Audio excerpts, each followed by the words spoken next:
हिरण्यवर्णां हरिणी सुवर्णरजतस्रजां चन्द्रां हिरण्मयीं लक्ष्मी जातवेदो म आवह ताम् आवह जातवेदो लक्ष्मीमनपगामिनी यस्यां हिरण्यं विन्देयं गामश्वं पुरुषानहम् अश्वपूर्वां रथमध्या हस्तिनादप्रबोधिनी श्रियं देवीमुपह्वये श्रीर्मा देवीर्जुषताम् कांसोऽस्मितां हिरण्यप्राकारमार्द्रां ज्वलन्ती तृप्तां तर्पयन्ती पद्मे स्थितां पद्मवर्णां तामिहोपह्वये श्रियम् चन्द्रां प्रभासां यशसा ज्वलन्तीं श्रियं लोके देवजुष्टामुदारा तां पद्मिनीं शरणमहं प्रपद्ये लक्ष्मीर्मे नश्यतां त्वां वृणे आदित्यवर्णे तपसोऽधिजातो वनस्पतिस्त्वं वृक्षोऽथ बिल्वः तस्य फलानि तपसानुदन्तु मायान्तरायाश्च बाह्या लक्ष्मी उपैतु मां देवसख कीर्तिश्च मणिना सह प्रादुर्भूतोऽस्मि राष्ट्रेऽस्मिन् कीर्तिमुद्धिं ददातु मे क्षुत्पिपासामलां ज्येष्ठामलक्ष्मीं नाशयाम्यहम् अभूतिमः समृद्धिं च सर्वां निर्नुद मे गृहात् गन्धद्वारां दुराघर्षां नित्यपुष्टां करीषिणी ईश्वरीगं सर्वभूतानां तामिहोपह्वये श्रियम् मनसः काममाकूतिं वाच सत्यमशीमहि पशूनां रूपमन्नस्य मयि श्रीश्रयतां यशः कर्दमेन प्रजा भूता मयि सम्भव कर्दमा श्रियं वासय मे कुले मातरं पद्ममालिनी आपः सृजन्तु स्निग्धानि चिक्लीतवसमे गृहे निच देवीं मातरं श्रियं वासय मे कुले आर्द्रां पुष्करिणीं पुष्टिं पिङ्गळां पद्ममालिनी चन्द्रां हिरण्मयीं लक्ष्मीं जातवेदो म आवह आर्द्रां यक्करिणीं यष्टिं सुवर्णां हेममालिनीं सूर्यां हिरण्मयीं लक्ष्मीं जातवेदो म आवह ताम् आवह जातवेदो लक्ष्मीमनपगामिनी यस्यां हिरण्यं प्रभूतं गावो दास्योश्वान् विन्देयं पुरुषानहम् यशुचिः प्रयतो भूत्वा जुहुयादाज्यमन्वहम् श्रियः पञ्चदशर्चं च श्रीकामसततं जपेत् आनन्दकर्दमश्चैव चिक्लीत इति विश्रुता ऋषयत्ते त्रयः पुत्रा स्वयं श्रीदेवी देवता पद्मासने पद्मवूरु पद्माक्षी पद्मसम्भवे त्वं मां भजस्व पद्माक्षी येन सौख्यं लभाम्यहम् अश्वदायी गोदायी धनदायी महाधने धनं मे जुषतां देवि सर्वकामार्थसिद्धये पुत्रपौत्रधनं धान्यं हस्त्यश्वादिगवेरथम् प्रजानां भवसि माता आयुष्मन्तं करोतु मा चन्द्राभां लक्ष्मीमीशानां सूर्याभां श्रियमीश्वरीं चन्द्रसूर्याग्निसर्वाभां श्रीमहालक्ष्मीमुपास्महे धनमग्निर्धनं वायुर्धनं सूर्यो धनं वसुः धनमिन्द्रो बृहस्पतिर्वरुणं धनमश्नुते वैनतेय सोमं पिब सोमं पिबतु वृत्रः सोमं धनस्य सोमिनो मह्यं ददातु सोमिनः न क्रोधो न च मात्सर्यं न लोभो नाशुभामति भवन्ति कृतपुण्यानां भक्तानां श्रीसूक्तं जपेत् सदा वर्षन्तु ते विभावरि दिवो अभ्रस्य विद्युतः रोहन्तु सर्वबीजान्यव ब्रह्मद्विषो जहि पद्मप्रिये पद्मिनि पद्महस्ते पद्मालये पद्मदलायताक्षी विश्वप्रिये विष्णुमनोनुकूले त्वत्पादपद्मं मयि सन्निधत्स्व या सा पद्मासनस्था विपुलकटितटी पद्मपत्रायताक्षी गम्भीरावर्तनाभि स्तनभरनमिता शुभ्रवस्त्रोत्तरीया लक्ष्मीर्दिव्यैर्गजेन्द्रैः मणिगणखचितैः सन्नापिता हेमकुम्भैः नित्यं सा पद्महस्ता मम वसतु गृहे सर्वमाङ्गल्ययुक्ता लक्ष्मीं क्षीरराजसमुद्रतनया श्रीरङ्गधामेश्वरीं दासीभूतसमस्तदेववनितां लोकैकदीपाङ्कुरां श्रीमन्मन्दकटाक्षलब्ध विभव ब्रह्मेन्द्र गङ्गाधरा त्वां त्रैलोक्यकुटुम्बिनीं सरसिजां वन्दे मुकुन्दप्रिया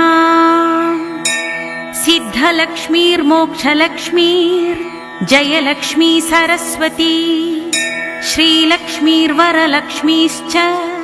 प्रसन्ना मम सर्वदा वरां कुशौ पाशमभीतिमुद्रा करैर्वहन्तीं कमलासनस्थां बालार्ककोटिप्रतिभा त्रिनेत्रां भजेऽहमाद्यां जगदीश्वरीं ताम् सर्वमङ्गलमाङ्गल्ये शिवे सर्वार्थसाधिके शरण्ये त्र्यम्बके देवी नारायणि नमोऽस्तुते ॐ महादेव्यै च विद्महे विष्णुपत्नी च धीमहि तन्नो लक्ष्मी प्रचोदयात् ॐ शान्ति शान्ति शान्तिः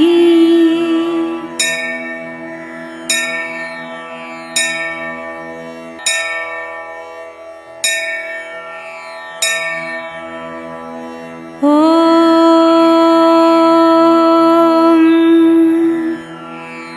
हिरण्यवर्णां हरिणी सुवर्णरजतस्रजा चन्द्रां हिरण्मयीं लक्ष्मी जातवेदो म आवह ताम् आवह जातवेदो लक्ष्मीमनपगामिनीं यस्यां हिरण्यं विन्देयं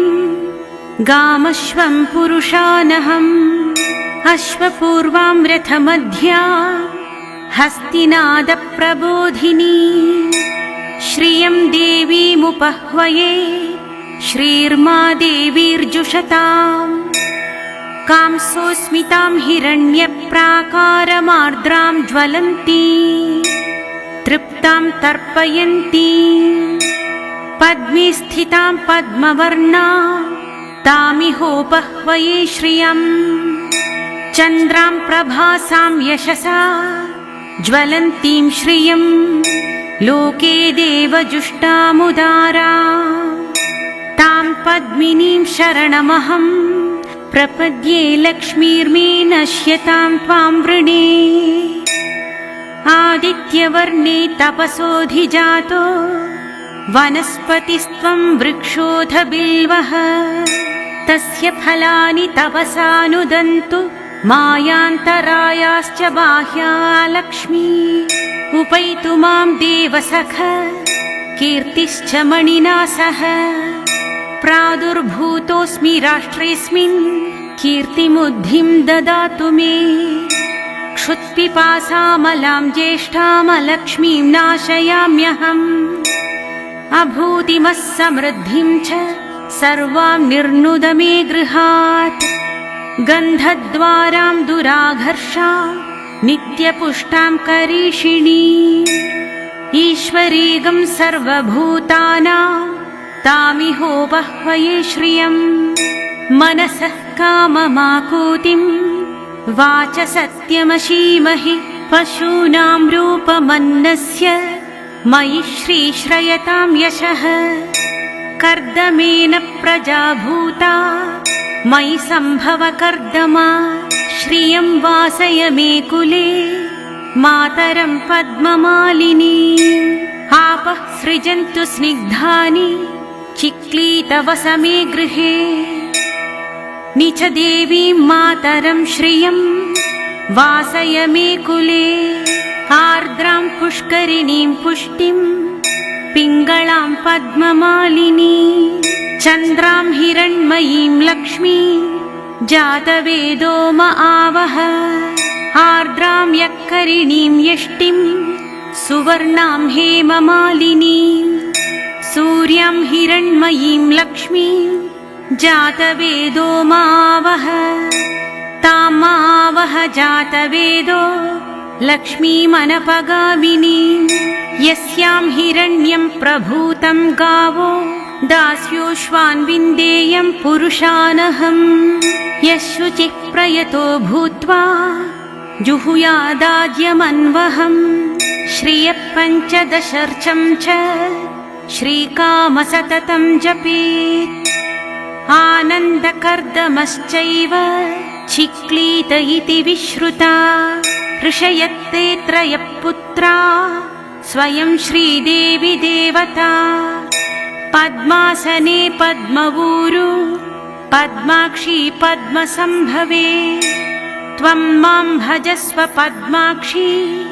येन सौख्यं लभाम्यहम् अश्वदायी गोदायी धनदायी महाधने धनं मे जुषतां देवि सर्वकामार्थसिद्धये पुत्रपौत्रधनं धान्यं हस्त्यश्वादिगवेरथम्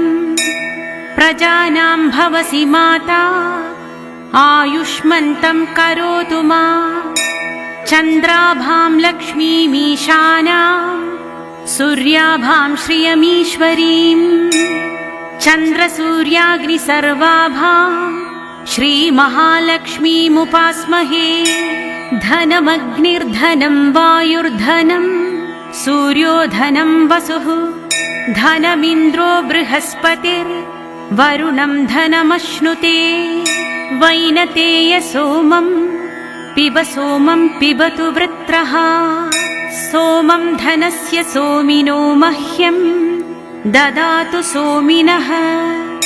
न क्रोधो न च मात्सर्यं न लोभो नाशुभामति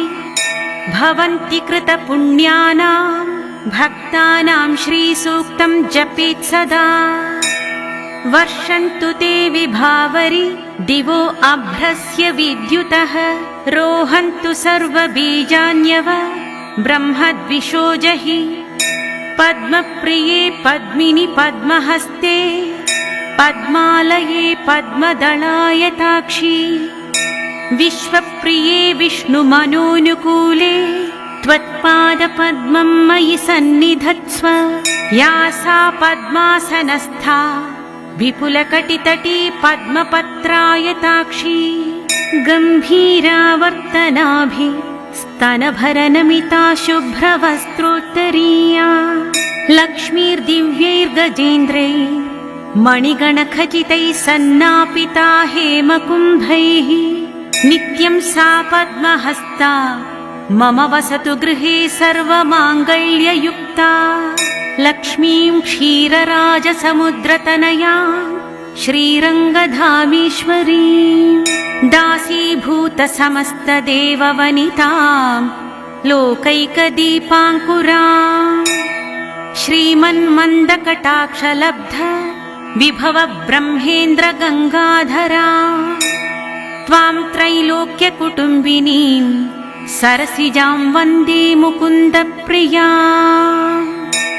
सिद्धलक्ष्मीर्मोक्षलक्ष्मीर्जयलक्ष्मी सरस्वती श्रीलक्ष्मीर्वरलक्ष्मीश्च प्रसन्ना मम सर्वदा वराङ्कुशौ पाशमभीतिमुद्रा करैर्वहन्तीं कमलासनस्था बालार्ककोटिप्रतिभा